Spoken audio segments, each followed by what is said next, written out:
This is my third time filming this. First time, because I'm a newbie, I filmed in slow-mo on and no sound. So slow-mo and no sound. It was great, and I didn't realize it till I tried to import it. And then I was like, why is there no sound? Why is it going so slow? I was very confused. So, updates. I had doctor's appointments last week, and it was, or not last week, yesterday. Oh, it was a lot. My brain hurts. We learned a lot. It's a lot of information. And so, filmed a short little Instagram reel on it yesterday, and then I was just like, I can't film a video, a longer one, and you're about to see me yawn, and that's why. I've been afternoons, I hit a slump. I kind of, during this chemo, afternoons, I'm very tired.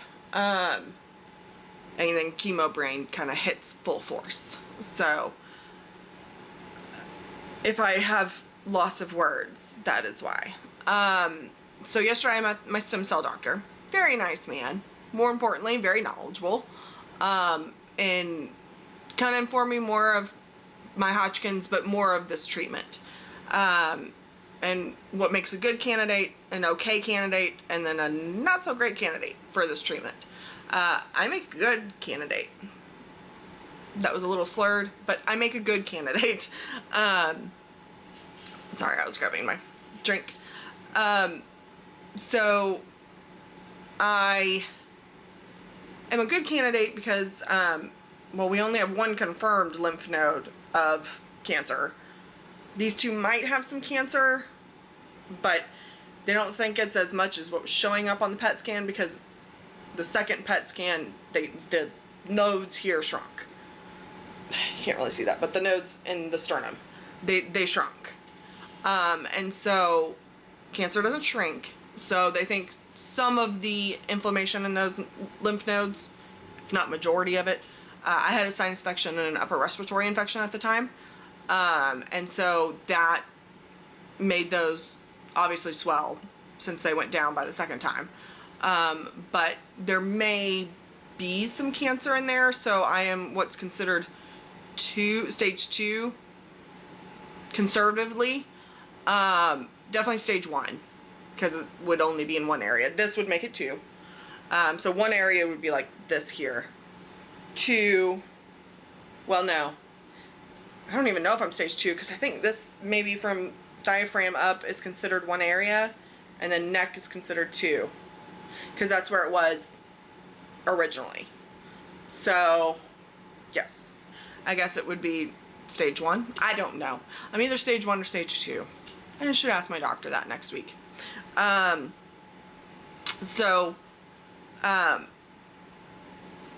We only have one confirmed lymph node, possibly 2, but 2 additional, but definitely 1 confirmed. And so since there's minimal cancer in my body, this treatment, both the 2 that I'm getting, maybe 3, that I'm getting prior to the stem cell transplant, plus the high dose that I get literally the day before I start the week before I start the stem cell transplant. More on that in a minute. That will kill basically all the cancer that's left in my body and throw me into remission. So we learned that this is a longer process, and it's not the royal we. Mom was at the appointment with me. So we learned that it's a longer process than we thought it was going to be. We thought cleared PET scan in a couple weeks would automatically put me into within a week or 2 of getting the stem cell transplant. It's not the case. So it's at least 2 weeks before I would get hospitalized, more like 3 to possibly 4. So after my PET scan. So they, some of that depends on insurance and authorizations and how long they take, you know, that kind of stuff. Because they have to kind of do it in stages. I have to meet with a social worker. It is required by law and by insurance that I meet with the social worker so that I know that I have to go stay with somebody after I finish the stem cell. More on that. And that I know that there's could be financial responsibilities. There's not for me because I've hit my out-of-pocket maximum. But, and for those of you, if you're not in America, what that means is we have a certain amount, depending on the insurance that you have, that can change, you know, immensely. But in a certain amount of money that you're allowed to spend, not allowed, that you are required to spend before you don't have to pay anymore on your insurance for the or for any of your medical stuff for the rest of the year. I hit that in like March, so maybe April, but I haven't had to pay anything for a long time. And I don't for the rest of the year. I'll have to start paying again in January, but right now I don't have to pay anything. So, you know, I have to meet with a social worker though by law. So I have to do that. Then I have to do a 24-hour collection. I'm not going to say what collection of, but I have to do a 24-hour collection. It's an old, Mom said, you know, it's an old process, but prior to any hospitalization, she said it's an old process, but it's reliable and true. So, so I have to do that. And then I have to have what's called a tricatheter put in, which is kind of like a port, but bigger, and can do large volumes in and out and that kind of stuff. Basically, if they were to try and use my port for any of this, the port would break. And they would have to do emergency surgery to get the port out. So they put a tricatheter in.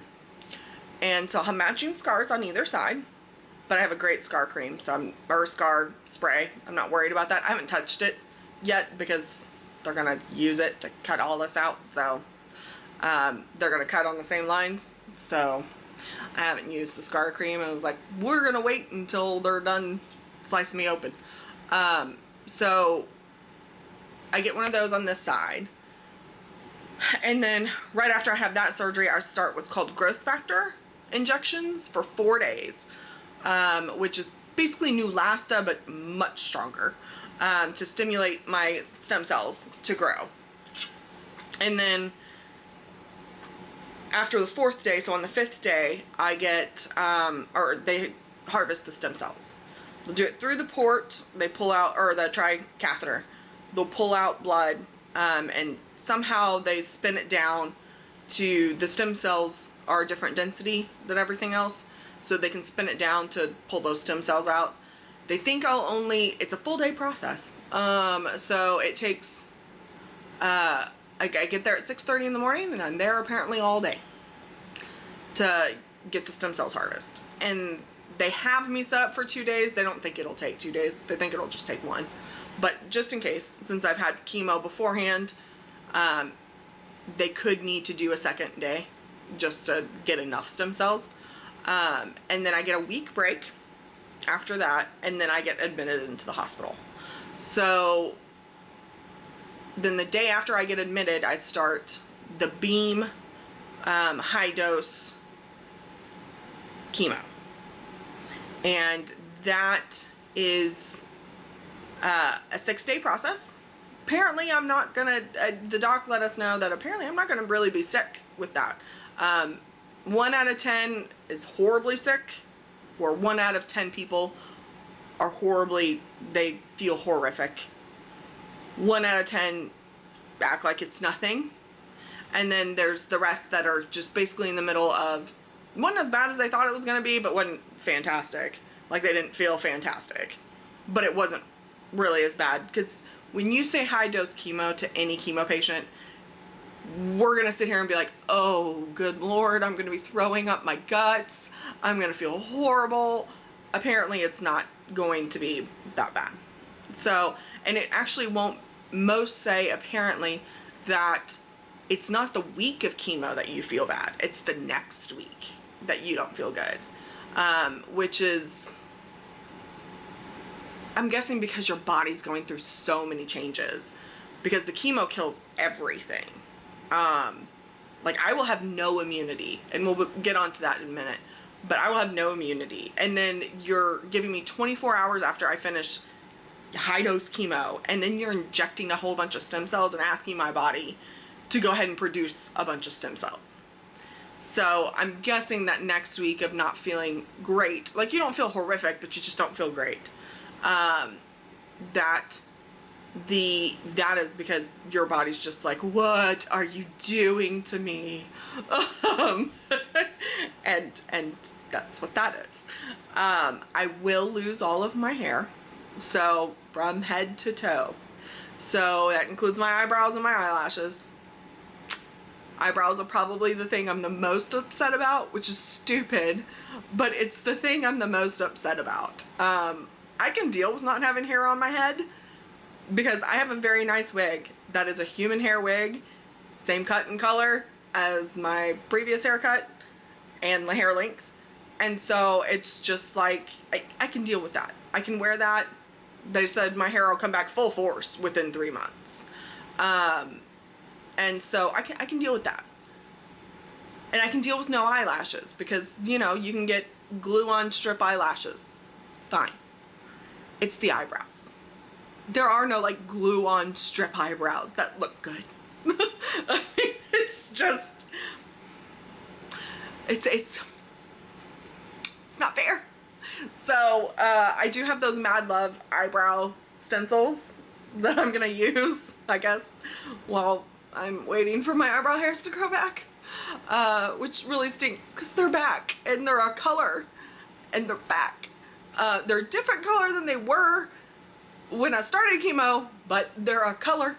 And I'm gonna look like a fool for 2 to 3 months. So yay.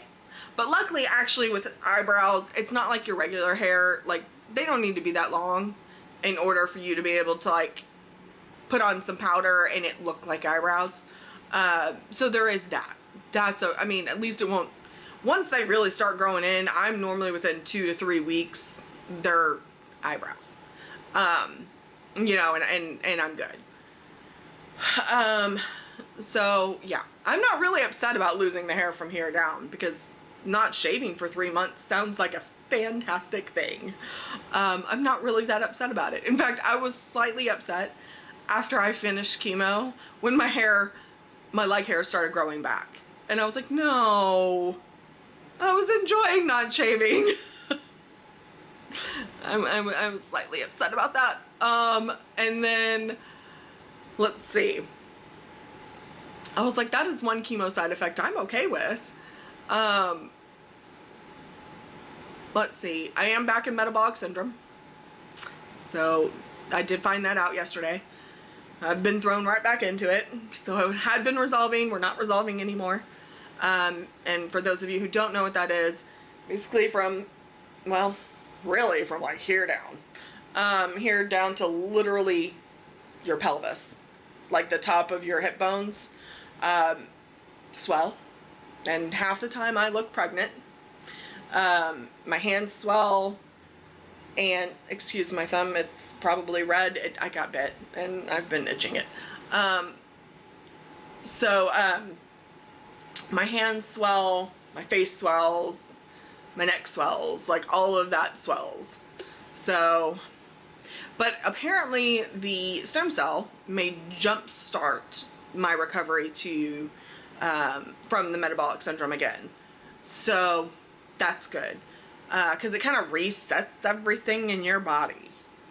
So that's kind of nice. Maybe because metabolic syndrome, it can take 6 to 9 months for it, sometimes a year, for it to resolve. So I'm hoping this jump starts it and just gets it kind of resolved within a couple months. So I'm in the hospital. The stem cell transplant happens 24 hours after the 6 days of chemo. So basically the day that I was, like a week from the day that I was admitted I start the stem cell transplant. And then I'm in the hospital for 2 more weeks. They'll save the room for 3. They don't think I'll be in there over 2. And then, especially with how well I reacted to Neulasta, they don't expect, and we'll get into that, it's amazing, they don't expect that I will be in there that long. That I won't need to be in there for an additional 3 weeks. But the thing that we learned, which was new information to all of us, is I get to come home, but I don't get to come to my home. I have to go live with my parents for at least 2 weeks, if not a month. Which kind of, I love my parents and I'm very close to my parents and I appreciate everything they're doing through all of this. But, after being in a hospital for 3 weeks, you just kind of want to be around your things. Sleep in your own bed, that kind of stuff. And I'm not going to be able to do that. It's going to be, I have to stay at their house. Because apparently after you get the stem cell transplant, confusion is not uncommon and falls aren't that uncommon. So I kind of have to have somebody around for 24 hours to watch me, or around majority of 24 hours to watch me. This is where I am very comfortable in my singleness, and I am single. I'm very comfortable in my singleness. I am very independent, and everything, but this is where a boyfriend would have come in handy. In all honesty, this is where a boyfriend would have come in handy. But oh well. So that happens, and then, like I said, I'm with my mom and dad for at least 2 weeks, if not a month. And then after that, I think I get another PET scan just to make sure everything's dead. And then we get, and then 3 months after I'm released from the hospital, I am free to resume normal life. Everyday life, doesn't matter. So right after I get out of the hospital, I am not allowed around anybody under the age of 14. And the reason why is, as I said previously, this chemo and the stem cell transplant kill all immunity. Meaning, this was news to us too, the things you were vaccinated for when you were a kid, polio, the MMR, measles, mumps, rubella, all that kind of stuff, you're not vaccinated for again. Or you're not vaccinated for anymore. So I have to get all those vaccines again. And so the things that they're most worried about is anything to do with the lungs. So RSV, COVID, those are the things they're worried about. They're not necessarily worried about like a common cold, because when they release me from the hospital, I will have a low normal immune system. They're not worried about that. Where it would take, and what we mean by low normal is where it would take a normal person 5 to 7 days to recover from a cold, it would take me 10 to 12. So, just a little bit longer, but wouldn't land me in the hospital or anything. So, there is that. So I have to get all those vaccines again. So until I have all of those vaccines and they've been in my system for, I think, a couple weeks, I can't be around anybody under the age of 14. So unfortunately that means my brother, sister-in-law, and my nephew can't come for Christmas. Because my nephew's 8 and my brother is a teacher. So, of kids under the age of 14. So, that's what that means, unfortunately. Nothing we can do about it. But, good thing is I'll be recovered enough that by spring break, I can come to their house and see my nephew and that kind of stuff. So, that's what we're gonna do. And then, what else?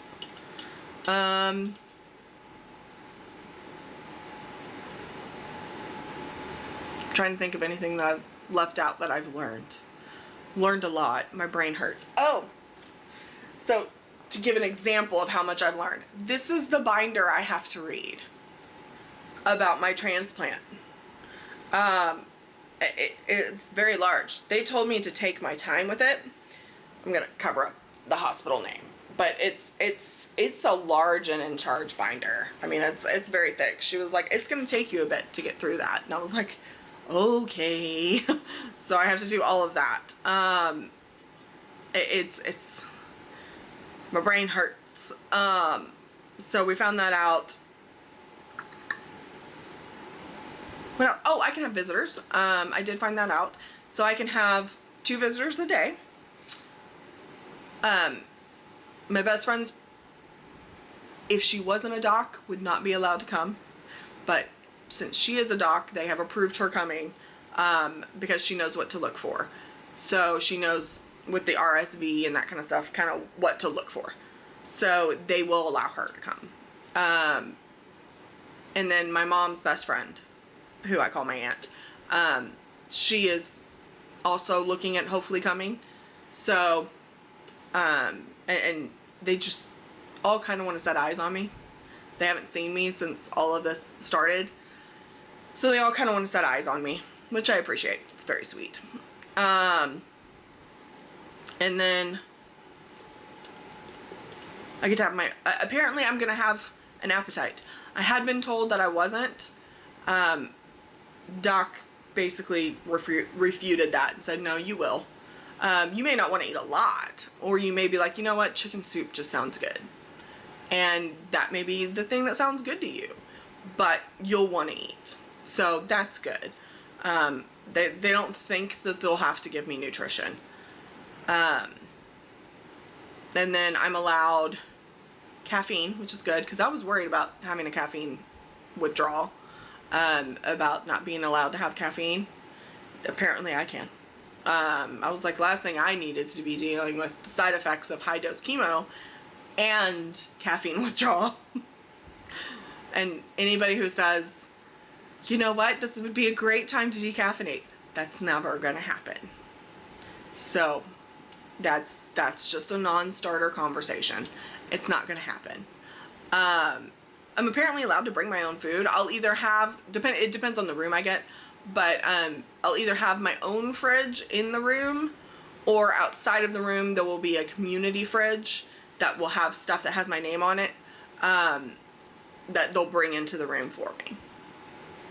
So I will not be allowed to have raw vegetables or raw fruit.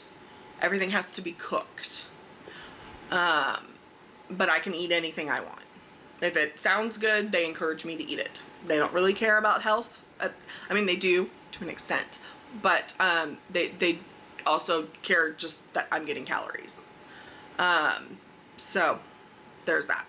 And then, oh, I see. So how this is going to work is once I go in to get this tri-catheter put in, my oncologist will take a step back and the stem cell doctor will take over.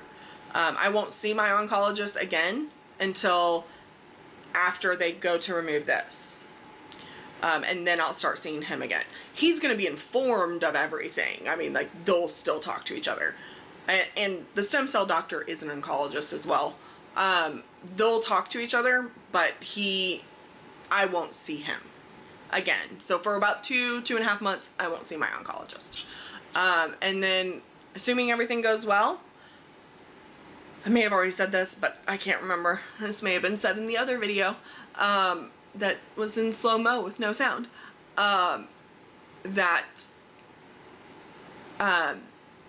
for 2.5 months, I won't see him. And then after I'm done, I will start PET scans every 2 to 3 months, assuming, which everybody, both oncologists, both nurses, the nurse practitioner and the PA are all saying this will work. Again, with how minimal cancer that's left, I mean, there's a lot of scar tissue. He felt around, the stem cell doctor felt around in here and was like, there's a ton of scar tissue in there. And I was like, yeah. He was like, but luckily no lymph nodes that are swollen in your neck anymore. And I said, no, none of those have increased at all. I said, literally the only one that has shown up is this one and possibly these two. That's it.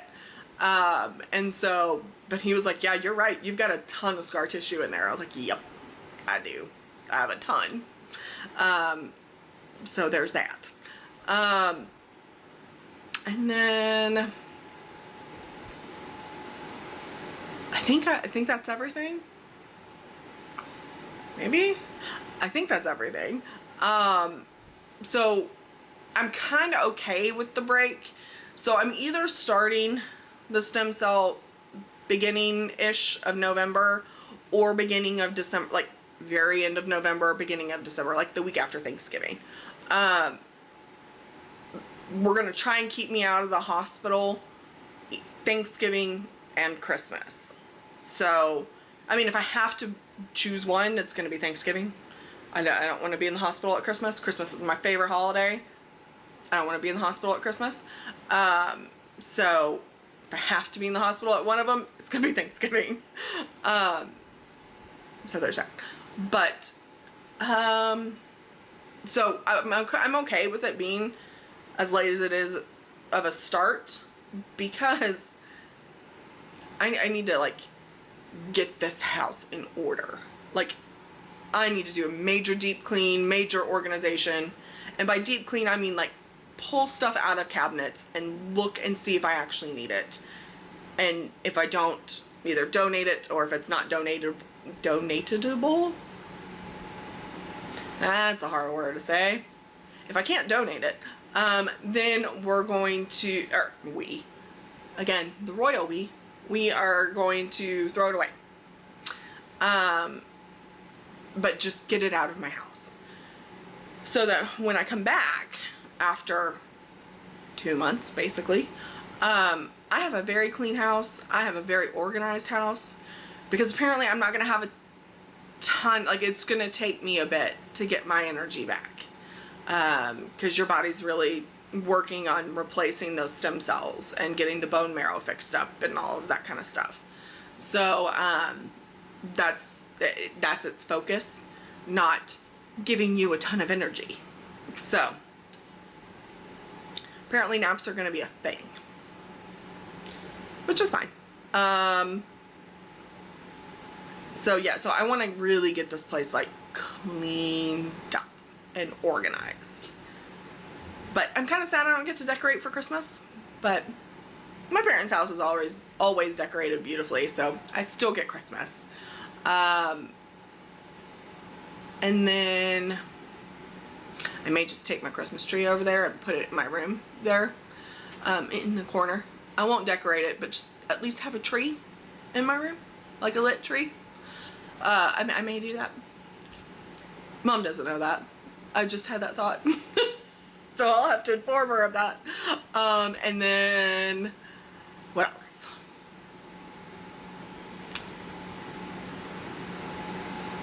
I also might have to take a good chunk of clothes over there too, actually, now that I'm thinking about it. Because otherwise I'm going to be wearing the same clothes for 2 months. Just every week, the same clothes. I don't know that I want to do that. So I might have to take more clothes over there. And then I'm sitting here looking around like, what else? So I'll get my house in order. Yeah. That's about all I've got right now.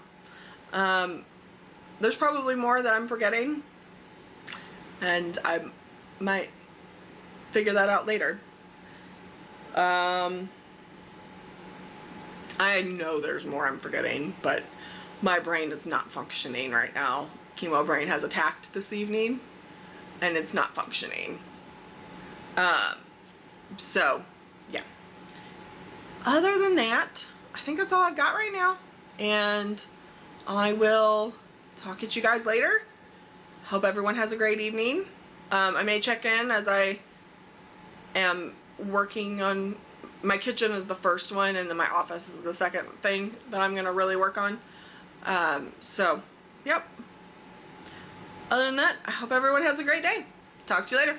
Bye.